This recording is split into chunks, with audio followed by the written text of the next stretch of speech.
इस मूवी की शुरुआत पार्लियामेंट की बिल्डिंग से होती है, जहां पर कुछ लोग ऐसे होते हैं जिनके पास गन्स है और वे लोग बिना किसी की नज़र में आए एक एक करके पार्लियामेंट में बैठे कई मिनिस्टर्स को जान से मार देते हैं। अब क्योंकि पार्लियामेंट में हमला हो जाता है, इस वजह से ये एक तबाही का मंजर बन जाता है। इसके बाद हमें 24 साल पहले की कहानी दिखाई जाती है, जहां हम चंद्रशेखर राव को देख पाते हैं, जो कि एक गांव के अंदर आते हैं। दरअसल वो उस गांव के हेडमास्टर होते हैं, जो कि उस गांव के लोगों को समझाने की कोशिश करते हैं कि वो अपने बच्चों को स्कूल के अंदर पढ़ाने के लिए भेजे। दरअसल उस गांव का कोई भी आदमी अपने बच्चे को स्कूल नहीं भेजता है, वो काम पर भेजता है, क्योंकि उन्हें ऐसा लगता है कि अगर वो और उनके बच्चे पैसे नहीं कमाएंगे तो फिर वो खाएंगे क्या। लेकिन चंद्रशेखर राव उन्हें समझाते हैं कि बच्चों को पढ़ाने में जो भी खर्चा होगा वो सब वो देखेंगे, बस वो अपने बच्चों को स्कूल भेज दे। जिस वजह से फिर गांव वाले भी अपने बच्चों को स्कूल भेजने के लिए तैयार हो जाते हैं। उस दौरान ही कुछ लोग एक हाथी को अपने काबू में करने की कोशिश कर रहे होते हैं। दरअसल वे लोग उस हाथी के दांतों को निकाल कर बेचना चाहते हैं, लेकिन जब चंद्रशेखर राव उन लोगों को देखते हैं तो वो उन लोगों को रोकने की कोशिश करते हैं, लेकिन वे लोग चंद्रशेखर राव के ऊपर ही हमला कर देते हैं। और इससे पहले कि वे लोग उस हाथी को अपने काबू में करते हैं, वहां पर एक लड़का आ जाता है जो उन सारे लोगों का सामना करके उन्हें पीट के या तक उन्हें बुरी तरीके से जख्मी करके उस हाथी को बचा लेता है। और उस लड़के की हिम्मत देखकर चंद्रशेखर राव हैरान होते हैं। उस लड़के के माँ बाप नहीं होते हैं, वो लड़का छोटा मोटा काम करके अपना गुजारा कर रहा होता है, लेकिन चंद्रशेखर राव उस लड़के का भी स्कूल में दाखिला करा देते हैं और उसके माँ बाप की जगह वो अपना नाम लिखवा देते हैं, क्योंकि अब वो लड़का उनकी जिम्मेदारी है। लेकिन एक दिन जब हॉस्टल में खाना बनाने वाली औरत बच्चों के लिए ज़्यादा खाना बना रही होती है, तब उसी हॉस्टल में काम करने वाला एक आदमी उस औरत पर हाथ उठा देता है, क्योंकि वो नहीं चाहता है कि वो औरत ज़्यादा खाना बनाए। दरअसल बच्चे बड़े हो जाते हैं, उन्हें भूख भी ज़्यादा लगेगी, इस वजह से ही वो औरत ज़्यादा खाना बनाती है। लेकिन जब इस बारे में उस लड़के को पता चलता है तो वो लड़का उस आदमी के ऊपर हाथ उठा देता है और फिर वो अपने गुरु चंद्रशेखर राव को बताता है कि कैसे गलती उस आदमी की थी।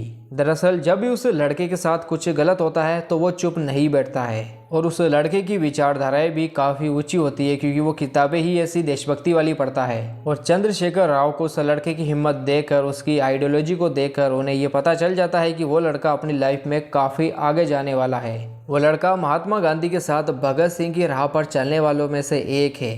इस वजह से अब चंद्रशेखर राव जी उसका नाम भगत सिंह ही रख देते हैं।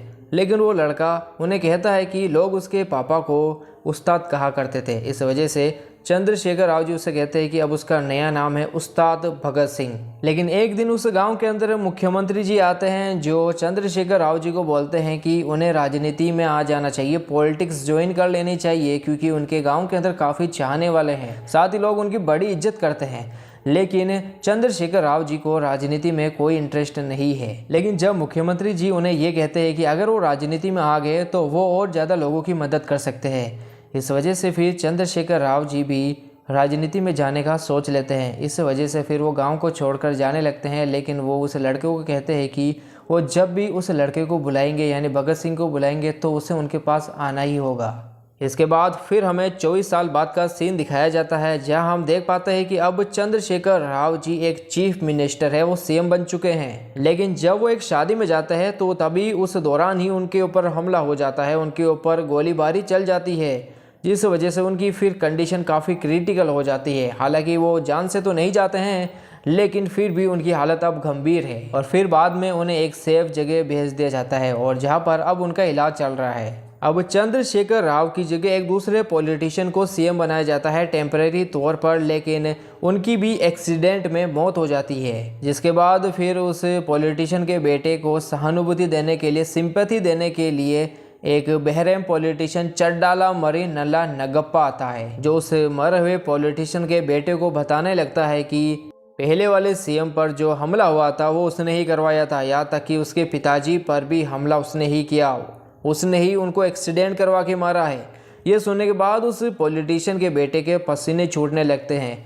दरअसल नगप्पा नहीं चाहता है कि कोई उसकी जगह दूसरा आदमी सीएम बने, कोई दूसरा पॉलिटिशियन डिप्टी सीएम बने, क्योंकि कुछ भी हो जाए सीएम तो वही बनेगा। अब क्योंकि कोई दूसरा पॉलिटिशियन उसके रास्ते में नहीं आता है, इस वजह से वो बहुत ही जल्द सीएम बन जाता है, सीएम की शपथ ले लेता है। नगप्पा के 2 बेटे हैं, जिनमें से छोटा वाला लड़का अमेरिका से आता है, जो पार्टी वगैरह एंजॉय कर रहा होता है, अपने दोस्तों के साथ खूब मौज मस्ती कर रहा होता है। तभी उसके पापा नगप्पा का राइट हैंड सियप्पा उसे उसके पास जंगल में एंजॉय करने के लिए बुलाता है। जिसके बाद नगप्पा का छोटा बेटा भी सिंगैया के पास चला जाता है, जंगल में चला जाता है, जहाँ सिंगैया उसके साथ उसके सभी दोस्तों का स्वागत करता है।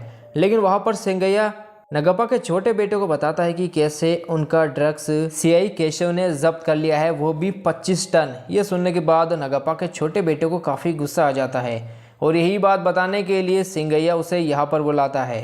अब क्योंकि ये नगप्पा के छोटे बेटे का माल है, इस वजह से वो अपने दोस्तों के साथ पुलिस स्टेशन के अंदर पहुंच जाता है, जहां पर वो सीआई केशव को डरा धमका कर उसकी काफ़ी बेइज्जती करता है, उसके कपड़े भी उतार देता है। वहीं पर सीआई केशव की बीवी और बेटी भी होती है, जो सीआई केशव के लिए खाना लेकर आई थी। लेकिन फिर सीआई केशव को सबक सिखाने के लिए वो उसकी बीवी और बेटी को भी बेइज्जत करने लगता है। लेकिन तभी उसी थाने का एक कांस्टेबल उस्ताद भगत सिंह को कॉल करके कॉल को चालू छोड़ देता है, जिसके बाद उस्ताद भगत सिंह को पता चल जाता है कि उस थाने के अंदर आखिर चल क्या रहा है। और भगत सिंह अब एक फॉरेस्ट गार्ड है, जो तुरंत ही उस थाने में आ जाता है और फिर नगप्पा के बेटे और उसकी गैंग को बुरी तरीके से मारता है। और उसके बाद में नगप्पा का बेटा एकदम से ही गायब हो जाता है, उसे कोई किडनैप कर लेता है। इस वजह से उसके पिताजी नगप्पा को अपने बेटे की काफ़ी चिंता होने लगती है। वो पता भी लगाने की कोशिश करते हैं, लेकिन उन्हें पता नहीं चल पाता है कि आखिर उनका छोटा वाला बेटा कहाँ गया। उस बीच एक अमीर इंडस्ट्रियलिस्ट की बेटी श्लोका और उसका परिवार उसी जंगल में, उसी गाँव में कुछ दिन रहने के लिए आ जाता है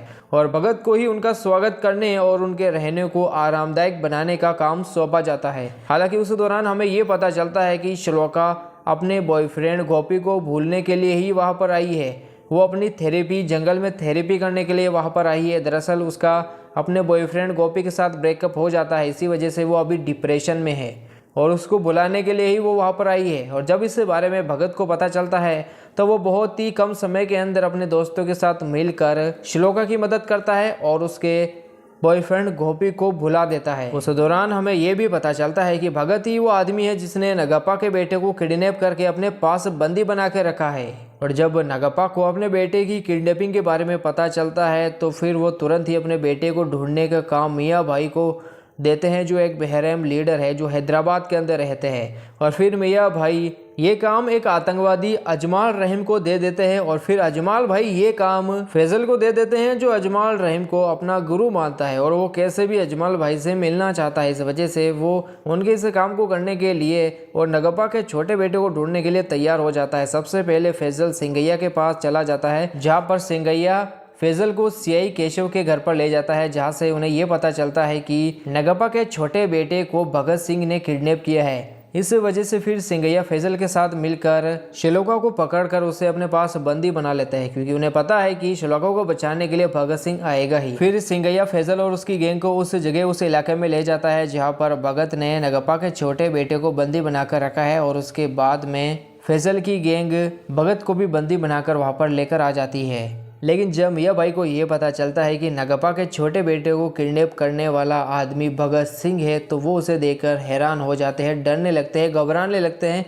और फैजल और नगप्पा के छोटे बेटे को बोलते हैं कि वो तुरंत भगत सिंह से माफ़ी मांगे, वो तुरंत ही उनके पैरों में गिर जाए। बाद में भगत फैजल के गैंग को मार देता है और उन दोनों यानी फैजल और नगप्पा के छोटे बेटे को अपने पास बंदी बना लेता है। वही वो आतंकवादी अफजल बगदादी भी अब कसम खा लेता है कि वो कैसे भी फैजल को किडनैप करने वालों को जान से मार देगा, यानी भगत सिंह को। भगत नगप्पा के बेटे को बताता है कि उसे उसके पिता से रंजिश थी। वही सिंगैया बाद में खुद को एक एक्स फॉरेस्ट रेंजर बताता है और वे हमेशा भगत के साथ था। श्लोका हैरान हो जाती है और सिंगैया से भगत के बारे में पूछती है। सिंगैया भगत का फ्लैशबैक सुनाने लगता है। 6 साल पहले एक मंदिर के जुलूस में एक हिंसक दंगा होता है, जहां एक गैंग पुजारियों पर हमला करती है, उन्हें जान से मारने लगती है। जिसके बाद भगत सिंह जो एसीपी होता है वो उस गैंग को ही बेरहमी से मार देता है और उसे पता चलता है कि नगप्पा ने उन्हें दंगा करने के लिए भेजा था। फिर गुस्से में भगत सिंह नगप्पा के घर चला जाता है, जहां वे नगप्पा को अपनी हद में रहने की चेतावनी देता है और उसे बताता है कि वो कभी भी उसके होते हुए सीएम नहीं बन पाएगा। अब क्योंकि एसीपी भगत सिंह ने नगप्पा को घर में घुसकर वार्निंग दी, इस वजह से उसका बड़ा बेटा पुलिस स्टेशन में चला जाता है और एसीपी भगत सिंह को मारने की कोशिश करता है, उसे डराता है, धमकाता है, लेकिन भगत सिंह ही उसे जोरदार चमाट मारकर उसे तुरंत ही थाने से बाहर निकाल देता है। और एक दिन तो एसीपी भगत मियाँ के भाई आसिफ को पकड़ने के लिए उसके पास बिना डरे पहुंच गया था और उसके आदमियों को बहुत ही बुरी तरीके से पीटकर मियाँ को 2-3 गोली मारकर उसके भाई को उसके आंखों के सामने घसीटते हुए पुलिस थाने में बंद कर दिया। क्योंकि उसका भाई आसिफ एक आतंकवादी था, उसका कई आतंकवादियों के साथ कनेक्शन था, इसी वजह से एसीपी भगत ने उसे गिरफ्तार किया। उस बीच लीला नाम के एक आरजे को भगत से प्यार हो जाता है, लेकिन भगत सिंह उसकी ओर देखता तक नहीं है, उसे जरा भी भाव नहीं देता है। कुछ समय के बाद नगप्पा गुस्से के अंदर भगत सिंह को मारने के लिए उसके 2 खास आदमी शिवा और काशी को अपने पास बुलाता है और भगत को मारने का काम उन्हें देता है। लेकिन शिवा को तो पहले ही भगत अपनी टीम के साथ मार देता है और फिर एक भरे बाजार के अंदर वो उसके भाई दूसरे शिवा को भी मार देता है। लेकिन बाद में नगप्पा का बड़ा बेटा अपने दोस्तों के साथ मिलकर लीला की दोस्त पल्लवी को लीला समझकर उसका बहुत ही बुरी तरीके से, बहुत ही बेरहमी से, बहुत ही ब्रूटली रेप कर देते हैं। और जब भगत पल्लवी से हॉस्पिटल में उससे मिलने आता है तो पल्लवी की हालत बहुत ज़्यादा क्रिटिकल होती है, जो उस हालत में सिर्फ भगत सिंह को यही कहती है कि वो उन लोगों का मरा हुआ मुँह देखना चाहती है। लेकिन उसके कुछ समय के बाद ही उसकी जान नहीं बच पाती है, वो खुद ही मर जाती है। लेकिन नगप्पा के बड़े बेटे के साथ भगत सिंह उसके दोस्तों को भी मार देता है, जिन्होंने पल्लवी का बुरी तरीके से रेप किया था। और इस तरह से भगत सिंह पल्लवी को इंसाफ तो दिला देता है। अपनी दोस्त पल्लवी के मरने के बाद लीला काफ़ी अकेली हो जाती है, ना तो वो ढंग से खाना खाती है, ना ढंग से सो जाती है। इस वजह से उसके दादाजी को काफ़ी ज़्यादा टेंशन होने लगती है। इस वजह से वो एसीपी भगत और उसकी माँ के पास आ जाते हैं। एसीपी भगत की माँ, जिसे कि वो अब अपनी माँ मानता है, वो वही औरत है जिसे कि बचपन में उसने हॉस्टल से एक आदमी से बचाया था। एसीपी भगत लीला से बात करते हैं और उसे बताते हैं कि अब वो शादी करने वाले हैं और उसके दादाजी उनके साथ ही रहेंगे। ये सुनने के बाद लीला काफ़ी खुश हो जाती है। लेकिन जब उनकी शादी हो रही होती है तब वहाँ पर चीफ मिनिस्टर नागेश्वर राव भी आते हैं। लेकिन उस दौरान ही वहाँ पर आतंकवादी अफजल आ जाता है, जो वहाँ पर गोलीबारी शुरू कर देता है, जिसके अंदर लीला मर जाती है, यहाँ तक कि भगत सिंह की मुंह बोली माँ भी मर जाती है। और मूवी की शुरुआत के अंदर जिस शादी के अंदर सीएम जा रहे थे वो और किसी की नहीं बगल की भगत की ही शादी थी, जिसके अंदर ही उनके ऊपर गोलियां चली थी। इसी वजह से वो काफ़ी जख्मी हो गए थे। बाद में भगत को ये पता चलता है कि अफजल आतंकवादी ने ये काम नगप्पा के कहने पर किया था और नगप्पा ने एसीपी भगत को इसलिए जिंदा छोड़ दिया क्योंकि वो उसे हर रोज जिंदा रहकर भी मारना चाहता था, मतलब कि वो उसे दुख में मारना चाहता था। इसी वजह से उसने एसीपी भगत को अभी तक नहीं मारा है। लेकिन भगत ने जो नगप्पा के बड़े बेटे को जान से मारा था, उस बात का नगप्पा को कोई दुख नहीं होता है, क्योंकि उसने उसके छोटे बेटे को अमेरिका से बुला लिया है ताकि वो भी राजनीति में कदम रख सके। और इसी वजह से अभी प्रेजेंट के अंदर भगत सिंह उसके छोटे बेटे को इसलिए किडनैप करता है ताकि वो अपना बदला ले सके। वही जब अफजल आतंकवादी और उसकी गैंग भगत को मारने आती है और फैजल को बचाने आती है, तब हमें पता चलता है कि फैजल तो शुरू से ही भगत के साथ है, क्योंकि वो एक रॉ ऑफिसर रियाज खान है। और फिर रियाज खान भगत के साथ मिलकर सबसे पहले तो अफजल आतंकवादी की गैंग के सारे मेंबर्स को मार गिराते हैं और फिर बाद में भगत अफजल आतंकवादी को उसी तरह से सिर में गोली मार के जान से ख़त्म करता है जिस तरह से अफजल ने लीला को सिर में गोली मारी थी। और पार्लियामेंट के अंदर जिन लोगों ने मंत्रियों को मारा था वो भगत की ही टीम होती है, और उन्होंने मंत्रियों को इसलिए मारा था क्योंकि वे करप्ट थे, भ्रष्ट थे। बाद में भगत नगप्पा के घर जाता है और उसे बताता है कि उसे जेल जाना है या फिर उसे खुद को मारना है। अब क्योंकि नगप्पा हार जाता है और गिल्ट और हार के कारण वो फिर खुद को मारना ही बेटर समझता है। सीएम बच जाते हैं, सिस्टम पार्शियली साफ हो जाता है और फिर भगत चंद्रशेखर राव यानी सीएम से मिलने जाते हैं और इस तरह से एक बार फिर से चंद्रशेखर राव की भगत से मुलाकात हो जाती है। ये केवल एक पुलिस ऑफिसर की कहानी नहीं है, बल्कि ये एक ऐसे व्यक्ति का सफर है जो सिस्टम की गंदगी को साफ करने के लिए खुद को झोंक देता है। फिल्म में दिखाया गया है कि कैसे भगत सिंह का नाम और उनके आदर्श आज के दौर में भी रेलिवेंट है, मौजूद है। ये फिल्म दिखाती है कि सिस्टम में भ्रष्टाचार, एक ईमानदार पुलिस अफसर की लड़ाई, प्यार, दर्द और बदला। सिस्टम करप्ट है लेकिन एक स्ट्रॉन्ग इंसान उसे बदल सकता है। और दोस्तों, इसी के साथ ये मूवी यहीं पर ख़त्म हो जाती है।